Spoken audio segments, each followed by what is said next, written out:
Cara berbahagia dalam pernikahan yang tidak bahagia. Belajar bahagia berusaha memperbaiki pernikahan mempertimbangkan alternatif.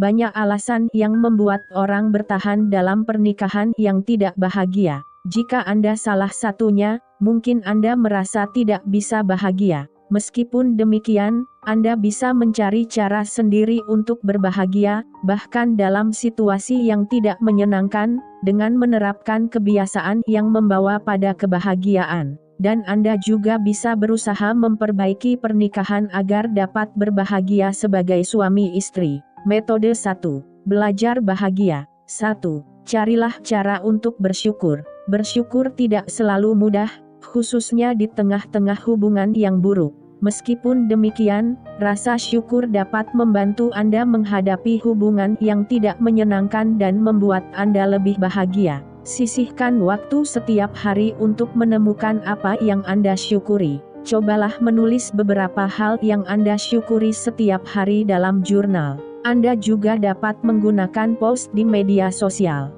Biasanya, walaupun situasinya buruk, Anda dapat menemukan sesuatu yang bisa disyukuri. Misalnya, Anda mungkin tidak menyukai bagaimana pasangan memperlakukan Anda, tetapi Anda mungkin bersyukur memiliki stabilitas finansial pada saat ini. Atau, mungkin Anda bersyukur bahwa pasangan tetap merupakan orang tua yang baik untuk anak-anak Anda. 2. Lakukan kegiatan yang menghanyutkan. Momen menghanyutkan adalah saat Anda terserap sepenuhnya dalam apapun yang sedang Anda lakukan. Jika Anda seniman, penulis, atau bahkan pelari, Anda mungkin mengerti. Ini adalah momen ketika dunia di sekeliling Anda hancur, namun Anda tetap meresapi atau menikmati apa yang Anda lakukan. Studi menunjukkan bahwa semakin banyak Anda mengalami momen menghanyutkan, semakin bahagia perasaan Anda secara umum. Pilihlah aktivitas yang sedikit menantang, tetapi masih familiar sehingga Anda bisa hanyut di dalamnya. Misalnya, jika Anda suka melukis pemandangan, cobalah melukis objek baru seperti potret manusia atau sekeranjang buah. 3. Berhentilah mempertengkarkan masalah yang sama. Artinya, jika Anda selalu mempertengkarkan hal yang sama, kini saatnya mengesampingkan topik tersebut. Anda harus memutuskan bahwa Anda tidak akan mendiskusikannya karena Anda tidak bisa bertengkar, atau berusaha mencari kompromi yang diterima kedua pihak. Misalnya, jika Anda cenderung bertengkar karena masalah politik, mungkin Anda perlu menetapkan politik sebagai topik yang harus dihindari. Atau, jika Anda sering berdebat mengenai film apa yang akan ditonton pada akhir pekan, mungkin Anda perlu bergiliran memilih film. 4. Kembangkan minat Anda pribadi. Jika pernikahan Anda tidak berjalan seperti yang Anda inginkan, mungkin sekarang saatnya Anda menemukan kepuasan di luar pernikahan, dan bukan dalam bentuk perselingkuhan. Memiliki hobi dan minat akan membantu Anda tetap mandiri dan bahagia serta terhubung dengan dunia luar. Bahkan, mengembangkan minat pribadi juga merupakan ide bagus jika Anda memiliki pernikahan yang bahagia. Pertimbangkan untuk mengeksplorasi minat di perpustakaan, bergabung dengan klub hobi setempat atau kursus memasak, atau kuliah di kampus terdekat. 5. Cobalah kerja sukarela. Memiliki perasaan bahwa Anda bermakna dan menjalani hubungan sosial yang baik dengan orang lain adalah cara yang bagus untuk merasa bahagia. Karena kerja sukarela dapat membuat Anda bermakna dalam hidup dan juga memungkinkan Anda berinteraksi dengan orang-orang yang berpikiran sama, kegiatan itu akan membantu Anda merasa lebih bahagia. Cobalah mencari organisasi yang Anda sukai, seperti penampungan hewan atau dapur umum, dan ajukan diri untuk menjadi sukarelawan. Anda bahkan bisa bertanya kepada pasangan apakah dia mau bekerja sukarela dengan Anda dan itu mungkin akan menjadi aktivitas yang mengikat Anda berdua. 6. Jalinlah kehidupan sosial. Banyak studi yang menunjukkan bahwa hubungan adalah kunci menuju kebahagiaan.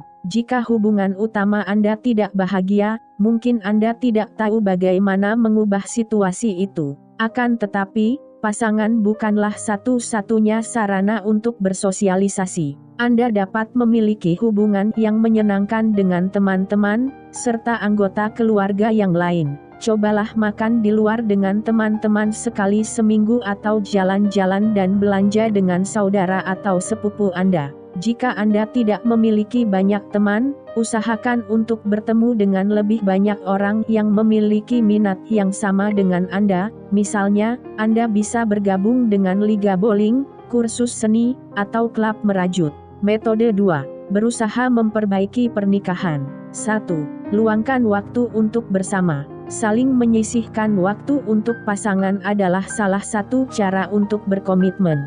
Katakanlah Anda akan menghabiskan satu waktu tertentu setiap minggu bersama pasangan, dan patuhi ketentuan itu. Waktu bersama juga merupakan kesempatan untuk saling mengenal lagi. 2. Ingatlah apa yang Anda sukai dari dirinya. Di awal-awal hubungan, mungkin separuh alasan Anda tertarik kepadanya adalah bahwa dia begitu berbeda. Misalnya, mungkin dulu Anda senang karena dia impulsif dan menyukai spontanitas. Sekarang, mungkin Anda membenci atributnya itu.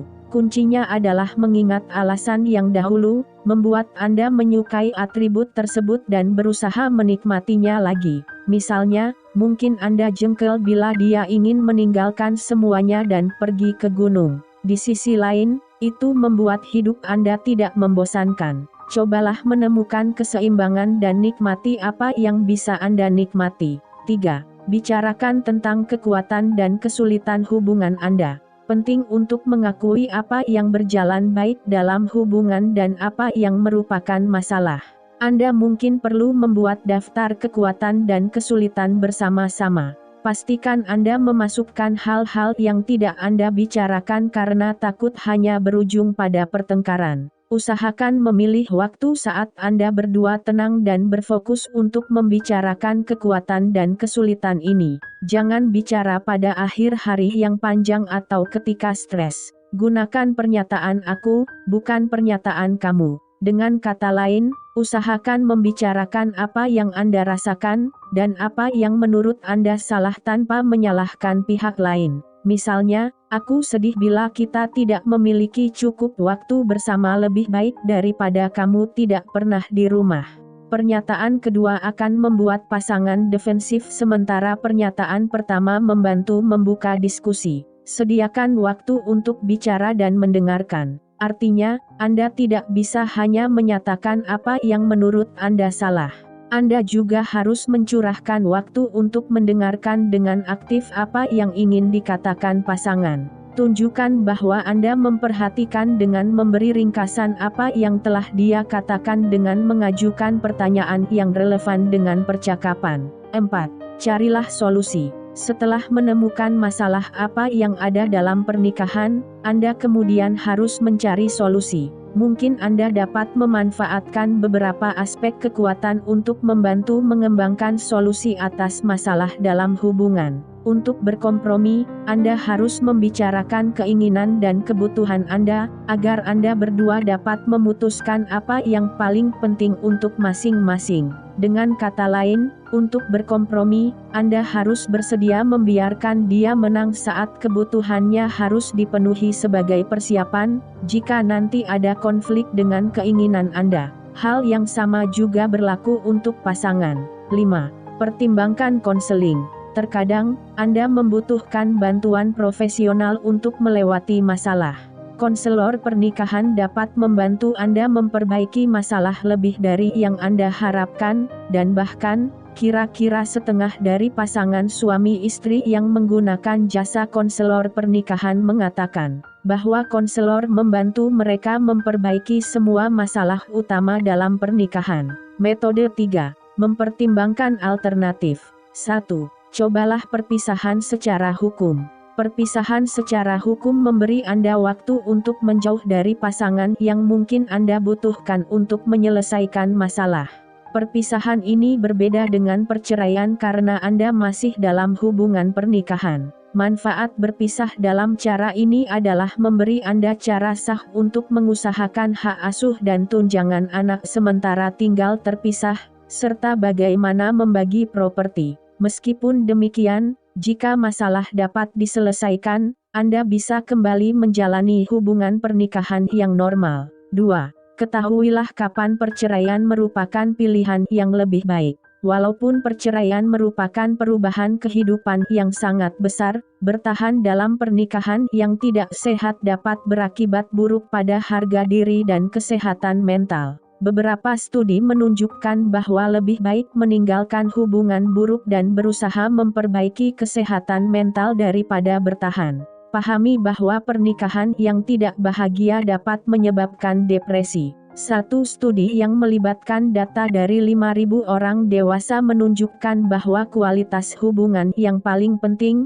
adalah alat prediksi yang baik dalam pengembangan depresi. Artinya, jika salah satu hubungan Anda yang paling dekat sedang buruk, termasuk hubungan dengan suami atau istri, itu menempatkan Anda dalam risiko depresi.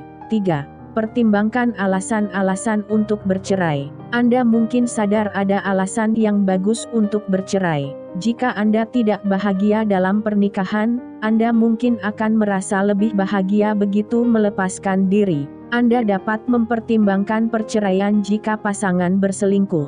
Walaupun ada pasangan yang dapat mengatasi perselingkuhan, yang lain tidak pernah pulih. Jika Anda merasa tidak bisa memaafkan pasangan atas apa yang dilakukannya, bahkan setelah berbulan-bulan atau bertahun-tahun, mungkin Anda perlu mempertimbangkan perceraian. Anda berdua semakin lama semakin berbeda. Kadang, saat tumbuh dewasa sepenuhnya, Anda berdua memilih arah yang berbeda. Jika Anda dan pasangan tidak bisa lagi menyepakati banyak hal karena terlalu berbeda, mungkin sebaiknya Anda bercerai. Pasangan sangat payah dalam keuangan dan tidak akan berubah. Semua orang pasti pernah mengambil pilihan salah dalam urusan finansial. Akan tetapi, jika pasangan benar-benar payah sehingga menyebabkan ketegangan dalam pernikahan atau membuat keluarga bangkrut, Anda harus keluar dari pernikahan itu. Khususnya jika Anda sudah pernah menyampaikan kekhawatiran namun pasangan tidak mau berubah. Pikirkan anak-anak. Banyak pasangan suami istri yang tidak bahagia tetap hidup bersama demi anak. Perceraian memang sulit bagi anak-anak, tetapi pernikahan tidak bahagia juga sulit bagi mereka. Anak tahu bahwa Anda berdua tidak bahagia, dan jika terus-menerus bertengkar, Anda tetap akan membuat mereka stres.